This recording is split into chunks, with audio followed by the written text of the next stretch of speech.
Miss Katie, Miss Katie. Hello, it's so good to see you. It's been so long. I've missed your red furry face. Well, it's good to see Miss Katie, too. I thought your cousin Jessie was coming with you. Oh, well, she'll be here soon. Oh, good, because I wanted to see how you two were doing, because I heard you had some sad news in your family. Yeah, Elmo's Uncle Jack died. Oh, I'm so sorry to hear that, Elmo. Oh, here's a picture of him. Oh. See? A death in the family becomes all the more difficult when there are children in the family. It's a subject our CBS Evening News anchor Katie Couric knows very well. When she lost her husband Jay Monahan to cancer in 1998, she had two very young daughters to counsel.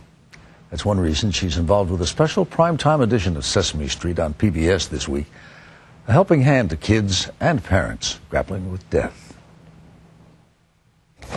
This is a picture of my dad.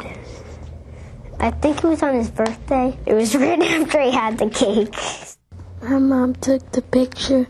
I was playing on the bed with him and she told me to take a picture with him.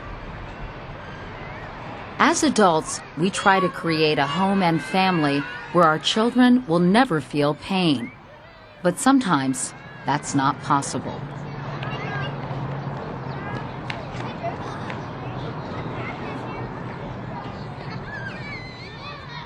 Our mom died of a brain aneurysm, I think it's called.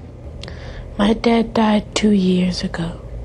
He died of cancer, I think. By the time they are 15, 1 in 20 children will lose one or both parents. And yet, we still have so much to learn about how children process death. Everyone was on the porch and we all gathered around and took a picture. Death is often a taboo topic, and that makes it even tougher for the estimated 2 million children who have lost a parent. I didn't really know anyone to talk to. Their life is really grounded in the parent. Mary Owen is the clinical director at the Went Center for Loss and Healing in Washington. I don't know, I really don't remember. We talked with 10 children between the ages of 7 and 12 who have all recently lost a parent. And he would just give me a hug every night. I miss that the most. The parent really is the one that sets the tone for understanding how life works. And so when you lose that, a child loses a part of that sense of security and safety that maybe an adult doesn't experience the same way. And at a time when parents are dying in combat and others are starting families later in life, a generation of children is confronting death much earlier. By understanding what kids go through, parents, school officials, and other caring adults and children may be better equipped to help. Children do grieve. Psychologist Phyllis Silverman co-authored Harvard's landmark child bereavement study and is one of the field's pioneering researchers. When I started out, it was very common to say that they're too young, they don't grieve. They don't understand. They don't understand. Well, it's true that they may not understand it in our terms, but we have to realize that this still nonetheless leaves a mark on the child. Children know when they've lost something. Mama goes away, and you cry, and she says, I'll be back later, and she is. And now she doesn't come back. Well, where did she go? What happened to her? He's like in heaven or someplace, and like he's just not here with us. Often explaining where a parent went is particularly difficult, in part because children, especially those younger than 7, can't comprehend the finality of death. They could come back in ghost form, because like you could bury their body and lightning could hit like their tombstone, and then they would be a ghost. Come back. They can see that flowers die. They might even know a dog dies. They may not really understand that it's not reversible. That takes a long time before they can understand the permanency and the universality. And I think that's a very difficult thing for them to take in. When my mom called me, she said, your dad passed away. I said, what do you mean? She said, like, he passed away. I said, huh? She said he died. And I was just shocked. I was speechless, and I just started crying. The tendency is to try to use words that sound nicer or kinder, like, we've lost Daddy. Or he's gone to heaven. Children need to hear your father is dead, your mother is dead. They need to hear the truth. The D word. That's right. They need to hear the D word. I just stood there. Well, I just laid down in bed and said, how could this happen? Sometimes they just break into tears. Sometimes they feel angry that all of a sudden life isn't fair. Sometimes they're shocked. And sometimes they laugh. They have fear grin. They smile, they giggle, they laugh because they're scared. I love my dad, and I wanted to be there, to see him one last time before he was buried on the ground forever.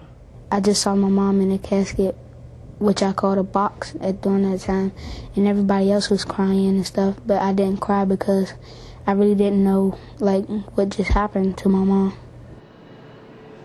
It was once believed that children should be shielded from funerals and burials. But Phyllis Silverman says not so.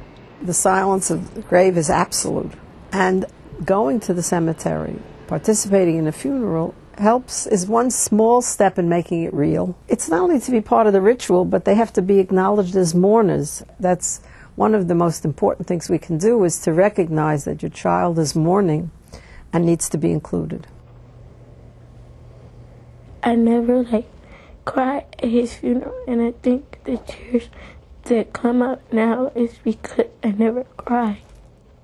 They say very clearly that I don't want to cry in front of my mother because I don't want to upset her. She has enough trouble. She has enough on her mind. That's a big burden for a child. Yes, it is a big burden. And so, unfortunately, if you have to take care of little children, you may have to pull yourself up by your bootstraps, as we say, and make do. They have to think about their children. I feel that I'm safe and that I have somebody who's watching over me and protecting me. When I'm just contemplating on to do the right thing, sometimes I can hear his voice as my conscience. My daughter was just 2 when my husband died, and when she was 3, she said to me, Mommy, Daddy flew in the window last night, and he knelt down beside me and said, Carrie, I'm so proud of you. That's pretty typical, isn't it? Yes, it's typical. They haven't had many, many years of memories. They create who that deceased person is. How do they hold on to that person, what that person thought and felt? Even though that person is no longer there. That's right, what you carry through the rest of your life. Yeah. And I also have the bus schedule that my mom used to ride to go to her nursing class, because she wanted to be a nurse before she died. And I really like this because she touched it, and I really like it. Children grieve for the rest of their lives. They don't get over it. Phyllis Silverman says grief isn't an illness that a child needs to recover from. And they're not going to stop missing that person or thinking about that person or wondering what life would have been like if that person had lived. It doesn't end. Your whole life is different. You're never going to be the same as you were before. Well, a lot, I think it's not fair. I wish that she was still alive and that I could at least get to know her a little bit better. In the end, perhaps the best way to help a child who's grieving is to listen and even learn. We don't move away from him. We just keep going on with our lives and still have part of him with us.